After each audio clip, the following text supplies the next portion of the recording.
श्री कृष्ण की 10 शिक्षाप्रद कहानियां।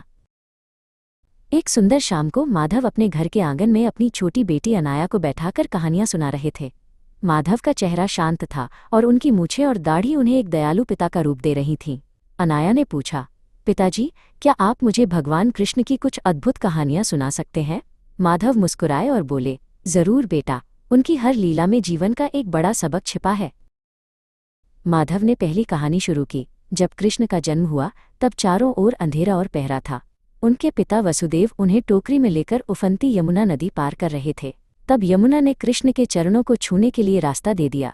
ये कहानी हमें सिखाती है कि जब हम सच्चाई की राह पर चलते हैं तो मुश्किल रास्ते भी अपने आप खुल जाते हैं। दूसरी कहानी तब की है जब कृष्ण मिट्टी खा रहे थे। माधव ने आगे कहा, माता यशोदा ने उन्हें मुंह खोलने को कहा। जैसे ही कृष्ण ने मुंह खोला, यशोदा को उनके मुंह के अंदर पूरा ब्रह्मांड, तारे, ग्रह और आकाशगंगाएं दिखाई दिए।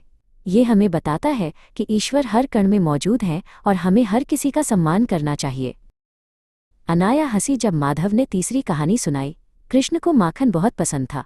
वे अपने दोस्तों के साथ मिलकर गोपियों के घरों से माखन चुराते थे, लेकिन वे अकेले नहीं खाते थे, बल्कि उसे अपने सभी सखाओं और बंदरों में बांट देते थे। ये लीला हमें सिखाती है कि मिल बांटकर खाने में ही असली आनंद है। चौथी कहानी बहादुरी की है। माधव बोले, यमुना नदी में कालिया नाम का एक जहरीला नाग रहता था जिससे सब डरते थे। नन्हे कृष्ण ने नदी में कूदकर कालिया का अहंकार तोड़ा और उसे वहां से जाने पर मजबूर किया। उन्होंने हमें सिखाया कि डर का सामना निडरता से करना चाहिए और बुराई को कभी पनपने नहीं देना चाहिए। पांचवी कहानी गोवर्धन पर्वत की थी। माधव ने बताया, जब भारी बारिश हुई तो कृष्ण ने अपनी छोटी उंगली पर पूरा गोवर्धन पर्वत उठा लिया ताकि गांव वाले सुरक्षित रह सकें। इससे हमें एकता की शक्ति का पता चलता है। जब हम मिलकर काम करते हैं तो बड़े से बड़ा संकट टल जाता है। छठी लीला दया की है। माधव ने अपनी आंखों में चमक लाते हुए कहा, एक बार एक गरीब फल बेचने वाली कृष्ण के पास आई। कृष्ण ने मुट्ठी भर अनाज उसे दिया और बदले में उसने उन्हें फल दिए। घर पहुंचकर उसने देखा कि कृष्ण के दिए अनाज सोने के कीमती रत्नों में बदल गए थे।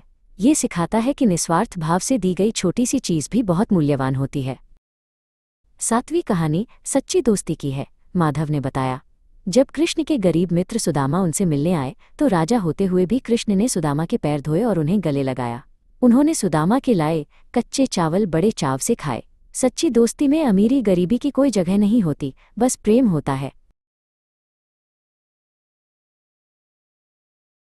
माधव ने 8वीं और 9वीं कहानी को जोड़ते हुए कहा, द्रौपदी के संकट के समय कृष्ण ने उनकी लाज बचाई, जो हमें सिखाता है कि ईश्वर हमेशा अपनों की रक्षा करते हैं। और कुरुक्षेत्र के युद्ध में उन्होंने अर्जुन को गीता का ज्ञान दिया, जिसमें उन्होंने बताया कि हमें फल की चिंता किए बिना अपना कर्तव्य निभाना चाहिए। 10वीं कहानी कृष्ण की मधुर बांसुरी की है। माधव ने कहानी खत्म करते हुए कहा, उनकी बांसुरी की धुन सुनकर इंसान तो क्या, पशु पक्षी भी शांति महसूस करते थे। ये हमें सिखाता है कि प्रेम और संगीत से हम दुनिया में शांति फैला सकते हैं। अनाया ने माधव को गले लगाया और कहा, ये कहानियां कितनी अद्भुत हैं। माधव मुस्कुराए। उनकी मूंछों के पीछे एक संतोष भरी मुस्कान थी।